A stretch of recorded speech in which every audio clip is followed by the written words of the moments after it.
प्यारे साथियों, आज अपनी नौजवान नस्ल को अगर जिना और बदकारी से बचाना है, अल्लाह के वास्ते निकाह आसान कर दो, निकाह को आसान करो। ये बारात का सिस्टम, ये जहेज का सिस्टम, ये बिरादरीवाद की शर्त, ये सारी शर्तें खत्म करो। एक शर्त हो, लड़की दीनदार होनी चाहिए, लड़का दीनदार होना चाहिए। ये शर्त अगर लगा दी जाए कि दीनदार लड़की मिली हम शादी कर लेंगे, हम एक पैसा जहेज नहीं लेंगे, ये लड़के वाले जिस दिन तय कर ले, लड़के की मां जिस दिन तय कर ले, अगर एक लड़का इस पूरे जलसे में, पूरे प्रोग्राम में बैठा हुआ एक नौजवान ये तय कर ले कि मैं अपनी शादी में जहेज नहीं लूंगा, उसका बाप तय कर ले, उसकी मां तय कर ले, एक परिवार बच जाएगा, एक गरीब की बेटी बच जाएगी। वो हराम तरीके से पैसा कमा करके अपनी बेटी के जहेज का इंतजाम नहीं करेगा। मेरे प्यारे साथियों, आज इन रस्म और रिवाज ने निकाह को मुश्किल और जिना को आसान बना दिया। और मुझे अल्लाह के नबी की वो हदीस याद आती है, आपने फरमाया था, इज़ा खतब इलैकुम मिम्मन तर्ज़ौन दीनहु व खुल्क़हु, जब तुम्हारी लड़कियों के लिए अच्छे घर का और दीनदार लड़के का रिश्ता मिल जाए तो अपनी लड़की की शादी ऐसे लड़के के साथ कर दो। अगर ऐसा नहीं करोगे, तुम जहेज के चक्कर में पड़ोगे, तुम बिरादरीवाद के चक्कर में पड़ोगे, तुम अपने रस्मो रिवाज के चक्कर में पड़ोगे। अगर ऐसा नहीं करोगे तो जमीन में बहुत बड़ा फितना और फसाद फैल जाएगा, और वो फितना और फसाद आज अपनी आंखों से हम देख रहे हैं। तो ज़िना ये भी बहुत खतरनाक गुनाह है जो जहन्नम की तरफ लेके जाता है। और आगे बढ़िए, जहन्नम में लेकर के जाने वाला एक और गुनाह, अपनी जिम्मेदारी को सही तरीके से ना निभाना। आपको अल्लाह ताला ने अगर किसी चीज की जिम्मेदारी दी, पावर दिया, इख्तियार दिया, अपने पावर का अगर आपने गलत इस्तेमाल किया तो ये गुनाह भी आपको जहन्नम में लेकर के जाएगा। अल्लाह के नबी फरमाते हैं, सही मुस्लिम की रिवायत है, मा मिन अब्दिन यस्तरईहिल्लाहु रईयतन, जिस बंदे को अल्लाह ताला, जिस बंदे के कंधे के ऊपर कोई जिम्मेदारी डालता है और बंदा उस जिम्मेदारी को सही तरीके से नहीं निभाता है, सुम्मा यमूतु यौमा यमूतु व हुवा गाशुन लिरईयतिही, और इस हालत में मर जाता है कि वो अपनी जिम्मेदारी को सही तरीके से नहीं निभा रहा है, इल्ला हर्रमल्लाहु अलैहिल जन्ना, ऐसे इंसान के ऊपर अल्लाह ताला जन्नत को हराम कर देता है, उसका ठिकाना जहन्नम बन जाता है। मैं जान रहा हूं रात ज्यादा हो रही है, धीरे धीरे अब आप हजरात का सब्र और बर्दाश्त का मादा जवाब दे रहा है, मगर ये बड़ी अहम बातें हैं मेरे भाइयों। मैं चाहता हूं, मैं इधर उधर की कोई बात नहीं बयान करूंगा, जहन्नम में लेकर के जाने वाली चंद चीजें और बयान करूंगा, बात खत्म करूंगा। ये जो पॉइंट में बयान कर रहा हूं, इस पर थोड़ा सा आप तवज्जो दीजिए। अल्लाह के नबी ने कहा, जो जिम्मेदारी आपके कंधे पर डाली जाए, अगर आपने जिम्मेदारी को नहीं निभाया तो जन्नत हराम हो जाए। अब जरा हम सब गौर करें, हम में से जो लोग किसी लड़की के बाप हैं, किसी लड़के के बाप हैं, कोई औरत किसी लड़की की मां है, जाहिर है मां का होना यह भी जिम्मेदारी है, बाप का होना यह भी जिम्मेदारी है, औलाद भी हमारे कंधे पर एक जिम्मेदारी है। हमारी औलाद अगर गलत रास्ते पर जा रही है, अगर बेटियां गलत रास्ते पर जा रही हैं, बेटे गलत रास्ते पर जा रहे हैं, और बाप अपनी आंखों से देख रहा है और बाप अपने बेटे को बचाने के लिए कोई काम नहीं कर रहा है, और मां अपनी बेटी को बचाने के लिए कोई काम नहीं कर रही है, इसका मतलब कि वो अपनी जिम्मेदारी को सही तरीके से नहीं निभा रही है। और अल्लाह के नबी क्या फरमा रहे हैं, अगर उसी हालत में आपकी मौत हो गई और आपने बाप होने का फर्ज न निभाया, आपने मां होने का फर्ज नहीं निभाया, इल्ला हर्रमल्लाहु अलैहिल जन्ना, ऐसे इंसान के ऊपर जन्नत हराम हो जाएगी। आज तो बड़ा आपस में झगड़ा चलता है गांव में। मैंने कई गांव देखा, मुसलमान की आबादी ज्यादा है, गांव का प्रधान और गांव का मुखिया मुसलमान होता था, मगर जब इलेक्शन आया, इधर एक मुसलमान खड़ा हो गया, उधर दूसरा मुसलमान खड़ा हो गया, उधर तीसरा मुसलमान खड़ा हो गया। एक प्रधानी के इलेक्शन में और एक मुखिया के इलेक्शन में 3-4 मुसलमान खड़े हो गए। नतीजा ये निकला कि जो सीट हर साल मुसलमान लेके जाता था, इस साल किसी गैर मुस्लिम के हाथ में चली गई। क्यों? क्योंकि मुसलमान आपस में लड़ पड़े। हम ओहदे और कुर्सी के लिए लड़ पड़ते हैं। जमीयतों के चुनाव में हम देखते हैं बड़े गठजोड़ होते हैं, मस्जिद के मुतवल्ली और मदरसे की मैनेजमेंट की कमेटी में बड़े गठजोड़ होते हैं। मेरे भाइयों, अगर ये ओहदा और कुर्सी और इख्तिदार, जिसकी लालच में इंसान आज कितने हाथ पैर मारता है, अगर उसको ये पता चल जाए कि कितनी बड़ी जिम्मेदारी है ये ओहदा और कितनी बड़ी जिम्मेदारी है ये इख्तिदार और कुर्सी, तो शायद इंसान उसको लेना कभी गवारा नहीं करेगा। ये आपके कंधे पर, अगर आप किसी ओहदे पर हैं, ये ओहदा आपके कंधे पर अल्लाह की तरफ से एक जिम्मेदारी है, एक अमानत है, और अगर इस अमानत में आपने खयानत की है, अल्लाह के नबी फरमा रहे हैं उसी हालत में अगर मर गए, इल्ला हर्रमल्लाहु अलैहिल जन्ना, उस इंसान के ऊपर जन्नत हराम हो जाए। और आगे बढ़िए, तकब्बुर करने वाला भी जहन्नम में जाएगा। अब तकब्बुर और अहंकार और घमंड, चाहे दौलत का हो, चाहे शोहरत का हो, चाहे नाम का हो, चाहे इल्म का हो, किसी भी तरीके का तकब्बुर अगर है, तकब्बुर इंसान को जहन्नम में लेके जाएगा। अल्लाह के नबी फरमाते हैं, ला यदखुलुल जन्नत मन काना फी क़ल्बिही मिस्क़ालु ज़र्रतिन मिनल किब्र, जिसके दिल में जर्रा बराबर भी तकब्बुर और घमंड होगा वो जन्नत में नहीं जाएगा। एक और हदीस में आपने फरमाया कि क्या मैं तुमको उन लोगों के बारे में न बता दूं जो जहन्नम में जाने वाले हैं। साहबा ने कहा, अल्लाह के नबी जरूर बताइए। आपने फरमाया, कुल्लु उतुल्लिन जवाजिम मुस्तकबिर, हर वो इंसान जहन्नम में जाएगा जो अक्खड़ हो, जो घमंडी हो, जो बदजुबान हो। ये तीन चीजें अगर किसी के अंदर पाई जाती, एक तो अक्खड़ है, जिद्दी है, और दूसरे बदजुबान है, और तीसरे घमंडी है, ये तीन चीजें अगर किसी के अंदर है वो जहन्नम में जाएगा। तकब्बुर करना ये फिरौन की निशानी है, तकब्बुर करना अबू जहल की निशानी है, तकब्बुर करना इब्लीस की निशानी है, तकब्बुर करना कारून की निशानी है। मेरे नबी और नबी के सहाबा हमेशा तकब्बुर से दूर रहे। अल्लाह के नबी हमेशा लोगों के साथ घुल मिल करके रहे। कभी आपने अपने लिए प्रोटोकॉल नहीं बनाया, कभी आपके दरवाजे पर कोई दरबान नहीं खड़ा हुआ, कभी आपने अपने लिए लोगों को खड़ा होने का हुक्म नहीं दिया। तो तकब्बुर न करो मेरे प्यारे साथियों, तकब्बुर से अपने आप को बचाओ। और तकब्बुर का अपोजिट क्या है? तवाज़ो। अपने आप को छोटा बना के रखो, अपने आप को हकीर समझो, अपने आप को मामूली समझो। और जिस दिन आपने अपने अंदर तवाज़ो पैदा कर ली, अल्लाह के नबी फरमाते हैं, मन तवाज़ा लिल्लाहि रफ़अहुल्लाह, जिसने अल्लाह के लिए अपने अंदर तवाज़ो पैदा कर लिया, अपने आप को छोटा बना लिया, अल्लाह उसको और ऊंचा कर देगा और बुलंद कर देगा। और आगे बढ़िए, जहन्नम में लेकर के जाने वाली एक और चीज है, एहसान जताना। किसी के साथ आपने कोई नेकी कर दी, भलाई कर दी, अब एहसान जता रहे हैं, उसको जलील कर रहे हैं, उसको बता रहे हैं मैंने तेरे साथ बहुत बड़ा एहसान किया था। अल्लाह के नबी फरमाते हैं, सलासतुन ला यदखुलूनल जन्नह, तीन लोग ऐसे हैं जो जन्नत में नहीं जाएंगे। अल मन्नान, एहसान जताने वाला, वल आक, रिश्ता काटने वाला, व मुदमिनुल खम्र, और शराब का आदी इंसान, जिसको शराब की लत लग जाए, जो शराब का आदी हो जाए, ऐसा इंसान जन्नत में नहीं जाएगा। इसी तरीके से मेरे भाइयों, एक और चीज है जो हमें और आपको जहन्नम में लेके जा सकती है, अल्लाह हमारी हिफाजत करे, और वो चीज है बेगैरती। लड़की आपकी, बहन आपकी, बीवी आपकी, बेटी आपकी, अगर वो ऐसे कपड़े पहन करके मार्केट में जा रही है जो बेहयाई वाला कपड़ा है, वो चेहरा खोल के जा रही है, वो जिस्म दिखा के जा रही है, और बाप के चेहरे पर कोई शिकन नहीं, भाई को कोई फर्क नहीं पड़ता, और शौहर को कोई फर्क नहीं पड़ता, उसकी बीवी बेपर्दगी कर रही है, उसकी बहन बेपर्दगी कर रही है, अल्लाह के नबी फरमाते हैं, तीन लोग ऐसे हैं, तीन लोग ऐसे हैं, कयामत के दिन अल्लाह ताला उनकी तरफ देखेगा भी नहीं, उनसे बातचीत भी नहीं करेगा, उनको गुनाहों से पाक भी नहीं करेगा। उन तीन लोगों में अल्लाह के नबी सबसे पहले कहते हैं, अल आक़ु लिवालिदैहि, अपने माँ बाप से रिश्ता काटने वाला। मेरे भाई, किसी भी रिश्तेदार से रिश्ता काटना हराम है, मगर माँ बाप से रिश्ता काटने वाला बहुत बड़ा गुनहगार है।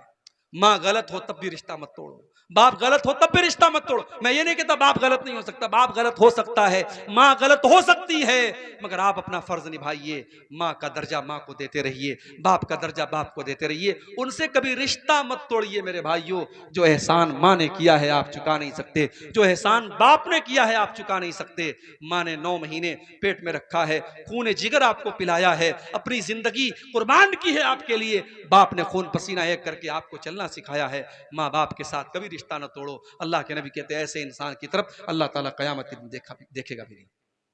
नंबर 2, वल मरअतुल मुतरज्जिला, और मर्दों की नकल करने वाली, मर्दों को कॉपी करने वाली औरत, जिसका कपड़ा मर्दों के जैसा हो, जिसकी चाल ढाल मर्दों के जैसी हो। और नंबर 3, अद्दयूस अल्लज़ी युक़िर्रु फ़ी अहलिहिल खुबुस, वो बेगैरत आदमी, वो बदतमीज आदमी, जिसके घर में बेगैरती हो रही हो, जिसके घर में बेहयाई हो रही हो, और उसको कोई फर्क ना पड़ रहा हो, ऐसे बेगैरत इंसान की तरफ भी अल्लाह ताला क़यामत के दिन नहीं देखेगा। और आगे बढ़िए, कता रहमी करना, रिश्तों को काटना, भाई का भाई से रिश्ता तोड़ लेना, चचा का भतीजे से रिश्ता तोड़ लेना, बाप का बेटे से रिश्ता तोड़ लेना, ये रिश्ते हमने नहीं बनाए हैं, अल्लाह ने हमें किसी का बेटा बनाया है, अल्लाह ने हमें किसी का भाई बनाया है। जब रिश्ते हमारे अपने बनाए हुए नहीं है तो रिश्तों को तोड़ने का भी हमें और आपको कोई अधिकार नहीं है। अल्लाह के नबी फरमाते हैं, ला यदखुलुल जन्नत कातिउन, रिश्ता तोड़ने वाला जन्नत में नहीं जाएगा, यानी जहन्नम में जाएगा। यहां तक आपने फरमाया अगर कोई आपका रिश्तेदार आपके साथ अच्छा सलूक नहीं करता है, आपके साथ बुरा सलूक करता है, आपसे रिश्ता तोड़ने की कोशिश करता है, अल्लाह के नबी फरमाते हैं सिल मन कता, तब भी आप रिश्ता जोड़ने की कोशिश कीजिए। आप अपनी तरफ से रिश्ता मत तोड़िए, रिश्ता मत काटिए।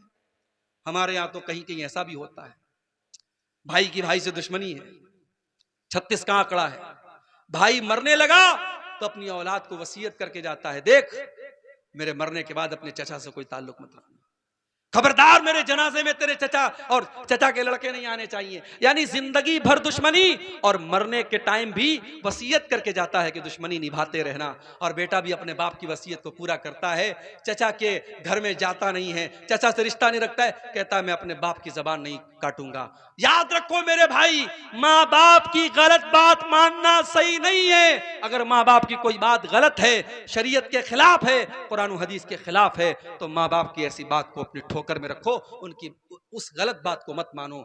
मेरे भाइयों, रिश्ता आज तोड़ने वाले बहुत ज्यादा हैं, रिश्ता जोड़ने वाले बहुत कम हैं। याद रखो, अगर दो भाइयों के दरमियान झगड़ा हो जाए, दो दोस्तों के दरमियान झगड़ा हो जाए, तो उस झगड़े को खत्म करने के लिए और मेल मिलाप करने के लिए अगर झूठ बोलना पड़े, झूठ इस्लाम की नजर में बहुत बड़ा गुनाह है, लेकिन अगर मेल मिलाप करने के लिए झूठ बोलना पड़े तो अल्लाह के नबी फरमाते हैं लईसल कज़्ज़ाबुल लज़ी युस्लिहु बैनन नास, दो लोगों में मेल मिलाप कराने के लिए अगर कोई झूठ बोल दे कोई गुनाह की बात नहीं है। और अगर आप सच बोल करके दो दोस्तों में जुदाई पैदा करते हैं, इधर की उधर लगाते हैं, उधर की इधर लगाते हैं, इसको चुगली कहा जाता है। अगर कोई चुगलखोरी करता है, अगर वो सच बोल रहा है लेकिन चुगलखोरी करके दो भाइयों में दुश्मनी पैदा कर रहा है, अल्लाह के नबी फरमाते हैं ला यदखुलुल जन्नत नम्माम, के चुगलखोरी करने वाला जन्नत में नहीं जाएगा। तो मेरे प्यारे साथियों, रिश्ता तोड़ना भी जहन्नम में लेकर के जाने वाला अमल है।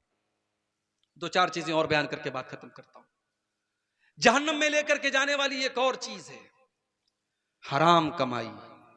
हराम कमाई अगर आपके और हमारे बदन में अगर है तो अल्लाह के नबी फरमाते हैं मां नबता जसदुन मिन सुहतिन, जिस जिस्म की परवरिश हराम कमाई से हो रही हो, फन्नारो औला बिही, वो जिस्म जहन्नम की आग में चलेगा। हम तो ये समझ रहे हैं हम अपने बच्चे को अच्छी जिंदगी दे रहे हैं, अपने बच्चे को अच्छी शिक्षा दे रहे हैं। आपके गांव में एक साहब ने मुझसे ये भी कहा मौलाना साहब थोड़ा तालीम पर भी बोलिएगा, तालीम पर भी बोलिएगा।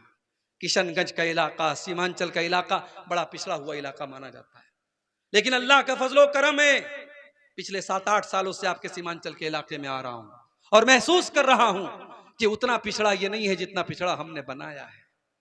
वो कहावत आपने सुनी होगी कि घोड़े को रस्सी से बंधे रहने की आदत पड़ जाती है। घोड़े की रस्सी खूंटे से लगी रहती है तब भी घोड़ा उसको छुड़ा के नहीं भागता है, और घोड़े की रस्सी को अगर किसी मामूली कुर्सी से भी बांध दिया जाए तब भी घोड़ा नहीं भागता है, क्योंकि उसको बंधे रहने की आदत पड़ जाती है। मेरे प्यारे साथियों, गुलामी की ज़हनियत से बाहर निकलो, गुलामी की ज़हनियत से बाहर निकलो, अपने बच्चों की तालीम पर तवज्जो दो। मैं बड़े साफ अल्फाज में कहता हूं, इस मुल्क में हमारा मुस्तकबिल अब तालीम के रास्ते से होकर के गुजरता है।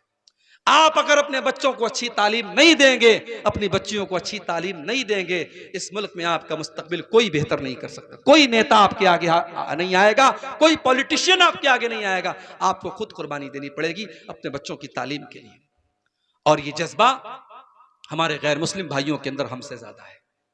कलकत्ता में मैं गया, टैक्सी पर बैठा, टैक्सी का ड्राइवर गैर मुस्लिम था। मैंने पूछा आपके कितने बच्चे? उसने कहा एक बेटा एक बेटी। मैंने कहा क्या करते हैं? बोला बेटा इंजीनियरिंग कर रहा है, बेटी मेडिकल की पढ़ाई कर रही है। मैंने कहा यार तुम टैक्सी चला रहे हो, तुम अपने बेटे की मेडिकल की फीस कैसे अदा कर रहे हो? तुम अपने बेटी की मेडिकल की फीस और बेटे की इंजीनियरिंग की फीस कैसे अदा कर रहे हो?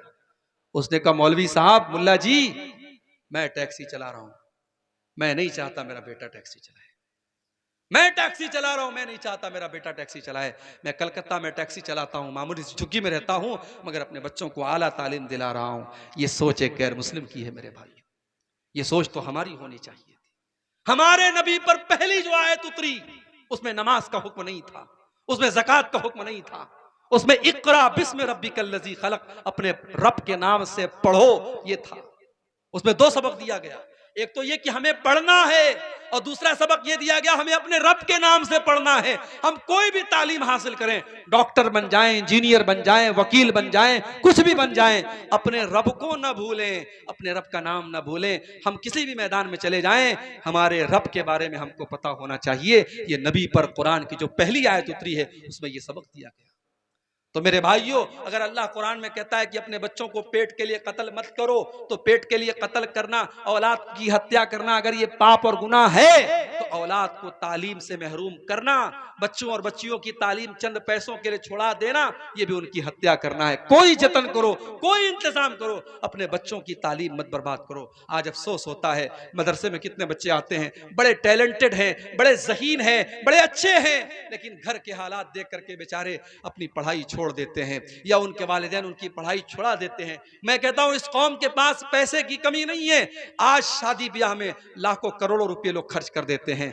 आज अपने शौक को पूरा करने के लिए न जाने कितने हराम तरीके लोग अपनाते हैं।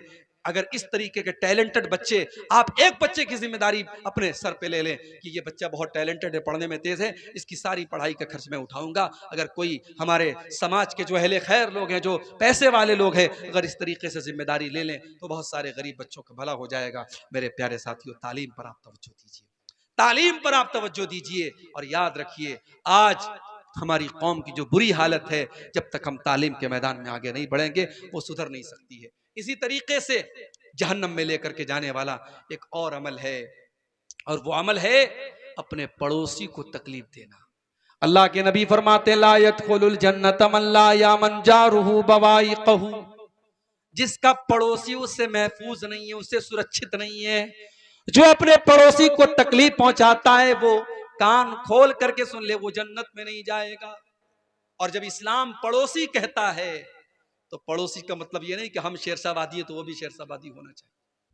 आपका पड़ोसी आपकी बरादरी का है कि नहीं, आपके मजहब का है कि नहीं, इससे कोई मतलब नहीं है, ये मैटर नहीं करता है। मैटर ये करता है कि वो आपका पड़ोसी है। अगर वो गैर मुस्लिम है, गैर बरादरी का है, गैर कौम का है, तब भी आपका पड़ोसी है। आपकी जात से, आपके जरिए उसको तकलीफ नहीं पहुंचनी चाहिए। बल्कि इस्लाम तो इस मामले में इतना सख्त है कि अल्लाह कुरान में कहता है वल जारिल कुर्बा वल जारिल जुनुबी वस्साहिबि बिल जंबि वब्निस सबील। तुम बस में सफर कर रहे हो, तुम ट्रेन में सफर कर रहे हो, तुम फ्लाइट में सफर कर रहे हो, तुम्हारे बगल में जो आदमी बैठा हुआ है वो भी तुम्हारा पड़ोसी है, वो भी तुम्हारा रफीके सफर है, वो भी तुम्हारा हम सफर है। अपने हम सफर को भी तुम तकलीफ न पहुंचाना, उसके साथ भलाई करना, उसके साथ अच्छा सलूक करना, अपनी जात से उसका भला करना, ये एक मुसलमान का किरदार होना चाहिए। पड़ोसी को तकलीफ देने वाला कान खोल करके सुन ले, वो जहन्नम में जाएगा, जन्नत में नहीं जाएगा। इसी तरीके से मेरे प्यारे साथियों, जहन्नम में लेकर के जाने वाली दो चीजें और बयान करके बात खत्म करता हूं। वो औरत जो बेहयाई वाले कपड़े पहनती है, और अब तो ये फर्क करना मुश्किल हो गया।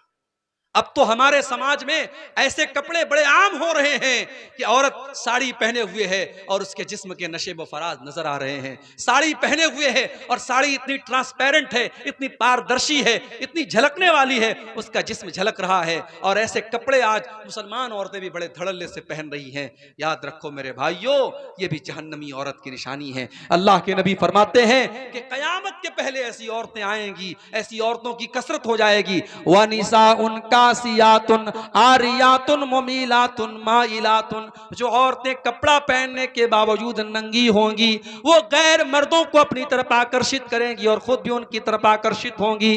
ला यदखुलनल जन्ना, ऐसी औरतें जन्नत में नहीं जाएंगी, और जन्नत में जाना तो बड़ी दूर की बात है। वला यजिदना रिहा, ऐसी औरतें जन्नत की खुशबू भी नहीं पाएंगी।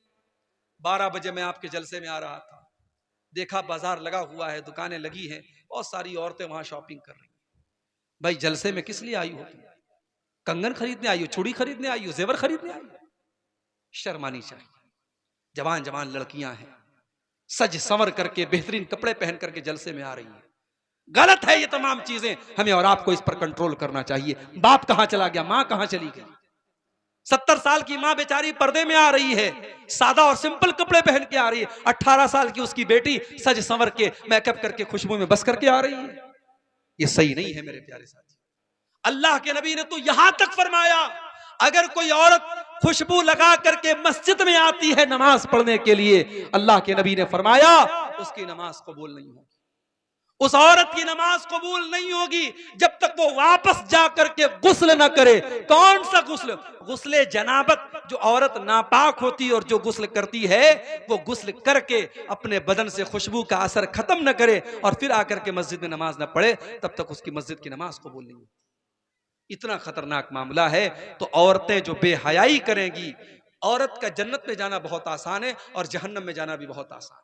औरत बेहयाई करे, बेपर्दगी करे, जहन्नम में बड़ी आसानी से चली जाएगी। और जन्नत में जाना है, औरत 4 काम कर ले, सिर्फ 4 काम कर ले, औरत जन्नत में चली जाएगी। इज़ा सल्लतिल मरअतु खम्सहा व सामत शारहा व हफिजत फरजहा व अताअत ज़ौजहा, 5 टाइम की नमाज की पाबंदी करे, रमजान का रोजा रखे, शौहर की इताअत करे और अपनी इज्जत व आबरू की हिफाजत करे। ये 4 काम जो औरत कर ले, अल्लाह के नबी फरमाते हैं दखलत मिन अब्वाबिल जन्नति शात, वो जन्नत के जिस दरवाजे से चाहे जन्नत में जा सकती है।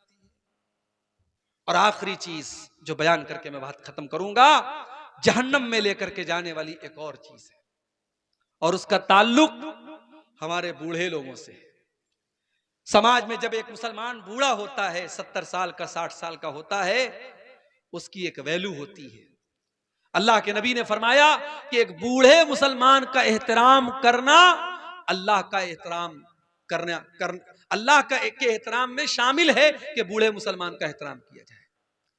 लेकिन अगर कोई बूढ़ा मुसलमान 70 साल का, 60 साल का बूढ़ा अपनी सफेद दाढ़ी को काले खिजाब से काला कर रहा है, अपने बुढ़ापे को छिपाने की कोशिश कर रहा है, ऐसे बूढ़े के बारे में अल्लाह के नबी फरमाते हैं यकूनु फी आखिरिज़ ज़मानी कौमुन यख्ज़िबूना बिस्सवादी, आखिरी जमाने में कयामत के पहले ऐसे लोग आएंगे जो अपने सफेद दाढ़ी को और सफेद बाल को काले रंग से डाई करेंगे, अपनी दाढ़ी और सर के बाल को काले रंग से वो डाई करेंगे।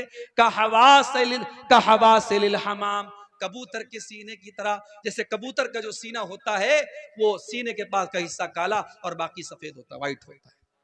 उस बूढ़े इंसान के बारे में अल्लाह के नबी फरमा रहे हैं जो अपने सफेद बालों को काले रंग से डाई करता है, ला यरीहून राइहतल जन्नह, वो जन्नत की खुशबू भी नहीं पा सकते। मेरे नौजवान साथियों और मेरे बुजुर्गों, अगर चेहरे और सर के बाल अगर जो है वो सफेद हो भी रहे हैं, आप मेहंदी लगा सकते हैं, आप मेहंदी के जैसा कलर लगा सकते हैं, लेकिन ब्लैक कलर लगाना, काला कलर लगाना ये जायज नहीं है। अल्लाह के नबी ने हराम करार दिया है और उसको जन्नत में न जाने की निशानी करार दिया है। ये चंद बातें थी जो जहन्नम में लेकर के जाने वाली हैं। मैंने दलाइल की रोशनी में आपके सामने बात रखी है। अल्लाह से दुआ करते हैं रब्बुल आलमीन हम सबको बता दो, दिया मैंने, बता दिया, जी जी, रब्बुल आलमीन हमें हर कुरान करीम में अल्लाह ताला ने सूरह आले इमरान के अंदर इस सवाल का जवाब दिया है कि कामयाबी क्या है। फरमाया फमन ज़ुज़िया अनिन नारी व उदखिलल जन्नत फ़क़द फ़ाज़। मेरे बंदो, तुमने न जाने किस किस चीज को कामयाबी समझ के रखा है। मेरे बंदो, मेरी नजर में कामयाबी तुम्हारी दौलत का हुसूल नहीं है। दौलत कामयाबी की जमानत होती तो कारून बहुत कामयाब था, मगर खजानों के साथ दबा दिया गया, दफन कर दिया गया। अगर कुर्सी और पावर ये तुम्हारी नजर में कामयाबी की दलील है तो फिरौन भी बहुत बड़ा बादशाह था, लेकिन पानी में डुबा डुबा करके हमने उसको मार दिया।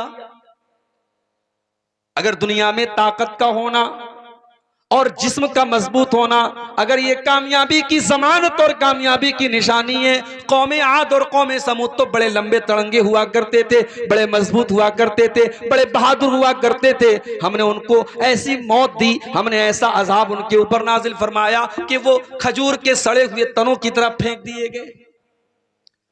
मेरे बंदो, कामयाबी ये तमाम चीजें नहीं है। फमन ज़ुज़िया अनिन नारी व उदखिलल जन्नत फ़क़द फ़ाज़। कामयाबी ये है कि अल्लाह की बारगाह में जब फैसला किया जाए कि तुम्हारा अंजाम क्या होगा, अल्लाह की बारगाह में ये फैसला कर दिया जाए तुम्हें जन्नत में डाल दिया गया, तुम्हें जहन्नम से बचा लिया गया। जिसको अल्लाह ताला जहन्नम की आग से बचा ले और जिसको जन्नत में दाखिल कर दे वही कामयाब है। बाकी ये सारी की सारी दुनिया ये सिर्फ माया जाल है, ये धोखे का सामान है। वमल हयातुद दुनिया इल्ला मताउल गुरूर, ये दुनिया तो धोखे का सामान है। इस दुनिया का इतिहास है, इस दुनिया की तारीख है, इसने कभी किसी के साथ वफा न की, इस दुनिया ने हमेशा बेवफाई की है। किसके साथ दुनिया ने वफा की है? कोई है जो ये कह सके दुनिया हमेशा मेरे काम आई है? सब ठाठ पड़ा रह जाएगा जब लाद चलेगा बंजारा। इंसान जितना भी नाम कमा ले, जितनी भी दौलत कमा ले, जितनी भी प्रॉपर्टी बना ले, जितनी भी कुर्सी और इख्तियार हासिल कर ले, एक दिन मरता है और सब कुछ छोड़ करके 2 गज जमीन में दफन कर दिया जाता है। वमल हयातुद दुनिया इल्ला मताउल गुरूर। मेरे बंदो, ये दुनिया की जिंदगी तो धोखे का सामान है। पता क्या चला? पता ये चला कि अल्लाह के यहां कामयाब वो होगा जो जहन्नम से बचा लिया जाए। मदरसे में इम्तिहान होता है, इम्तिहान में मार्कशीट मिलती है, रिजल्ट मिलता है। स्टूडेंट ने किस सब्जेक्ट में कितने नंबरात हासिल किए हैं मार्कशीट पर बता दिया जाता है, कितने % उसको नंबर मिले हैं सब उस पर शो कर दिया जाता है। जो तालिबे इल्म फेल है उस मार्कशीट पर, उस रिजल्ट पर लिख दिया जाता है ये फेल है। अगर 100 नंबर का इम्तिहान है तो 33% कम से कम नंबर उसका होना चाहिए, उसके ऊपर होना चाहिए। अगर उससे कम है ये माना जाता है स्टूडेंट फेल है। सवाल यह है कि अल्लाह के यहां, अल्लाह के यहां भी तो इम्तिहान होने वाला है। वो तो दुनिया का सबसे बड़ा इम्तिहान है। और अफसोस की बात यह है, हम मदरसे में देखते हैं, स्कूल में देखते हैं, जो बच्चा, जो तालिबे इल्म, जो स्टूडेंट साल भर पढ़ाई नहीं करता है, इम्तिहान का टाइम आता है तो वो भी पढ़ने लगता है। उसको ये एहसास होता है अगर मैंने इम्तिहान के मौके पर भी पढ़ाई नहीं की मैं फेल हो जाऊंगा, मेरा साल बर्बाद हो जाएगा, मेरे माँ बाप मुझ पर बहुत गुस्सा होंगे, मेरे असातिज़ा बहुत गुस्सा होंगे। अपना साल बचाने के लिए वो स्टूडेंट साल भर पढ़ाई करे या ना करे, इम्तिहान के मौके पर वो मेहनत करता है। मगर मेरे प्यारे साथियों, हम इंसान कितने बड़े नादान हैं। कायनात का सबसे बड़ा इम्तिहान जो हम सबको देना है, जो अल्लाह की बारगाह में देना है, उस इम्तिहान का टाइम बिल्कुल करीब आ चुका है। अल्लाह फरमाता है इक़्तरब लिन्नासि हिसाबुहुम वहुम फी गफ़लतिन मुअरिदून। मेरे बंदो, तुम कितने बड़े नादान हो, तुम कितने बड़े बेवकूफ हो, तुम कितने बड़े लापरवाह हो। तुम्हारे हिसाब का टाइम करीब आ चुका है, कयामत करीब आ चुकी है। एक एक करके कयामत की निशानियां तुम अपनी आंखों से देखते चले जा रहे हो, फिर भी तुम्हें उस हिसाब के बारे में, उस कयामत के बारे में कोई फिक्र नहीं है। तुम गाफिल पड़े हुए हो, तुम्हें अल्लाह ताला की शरीयत की कोई परवाह नहीं, तुम्हें अल्लाह के अहकाम की कोई परवाह नहीं, तुम अपना मुंह मोड़े हुए हो। तुम कितने बड़े नादान हो। वो इम्तिहान जो कयामत के दिन हमें देना है, उस इम्तिहान में फेल कौन होगा और पास कौन होगा ये पता कैसे चलेगा मेरे भाई? उसकी निशानी क्या होगी, ये कैसे पता चलेगा ये फेल हो गया, ये पास हो गया? अल्लाह ने उसका भी जवाब कुरान में दे दिया। फअम्मा मन ऊतिया किताबहू बियमीनिही फयक़ूलु हाउम इक़्रऊ किताबिया। जिसका नाम है आमाल उसके दाहिने हाथ में, उसके सीधे हाथ में, उसके राइट हैंड में दे दिया जाएगा, वो कामयाब हो जाएगा। वो दुनिया वालों से कहेगा हाउम इक़्रऊ किताबिया, ओ लोगो ये देखो, ये है मेरी किताब, ये है मेरा नाम-ए आमाल, ये है मेरी जिंदगी भर का कच्चा चिट्ठा। इन्नी ज़ननतु अन्नी मुलाकिन हिसाबिया, मुझे यकीन था, मुझे पता था मुझे मेरा हिसाब मिल करके रहेगा, मुझे मालूम था मेरी मेहनत बेकार नहीं जाएगी, मेरा परिश्रम व्यर्थ नहीं जाएगा, मैंने दुनिया में अल्लाह को राजी करने के लिए बड़ी कुर्बानियां दी थी, बड़े इम्तिहानात दिए थे। जब दुनिया वाले बदकारी में डूबे हुए थे, मैंने अपनी जवानी को बचा के रखा था। जब फजर की नमाज के टाइम दुनिया वाले सोए रहते थे, मैं अपनी नींद को कुर्बान करके हय्या अलस सलाह की आवाज पर और अस्सलातु खैरुम मिनन नौम की आवाज पर मस्जिद में जाया करता था। जब दुनिया वाले बेहयाई और बेपर्दगी में पड़े हुए थे, मुसलमान औरत कहेगी, मुसलमान लड़की कहेगी, ऐ अल्लाह मैंने अपनी शर्म हया को बचा के रखा, मैंने अपनी लाज को बचा के रखा। इन्नी ज़नन्तु अन्नी मुलाक़िन हिसाबिया, मुझे पता था, मुझे यकीन था मेरी मेहनत बेकार नहीं जाएगी। दुनिया में बेचारा ईमान वाला ऐसा भी होता है, झोपड़पट्टी में रहता है, गरीब रहता है, ढंग का खाना नसीब नहीं होता, ढंग का मकान नहीं है, ढंग का कपड़ा नहीं है।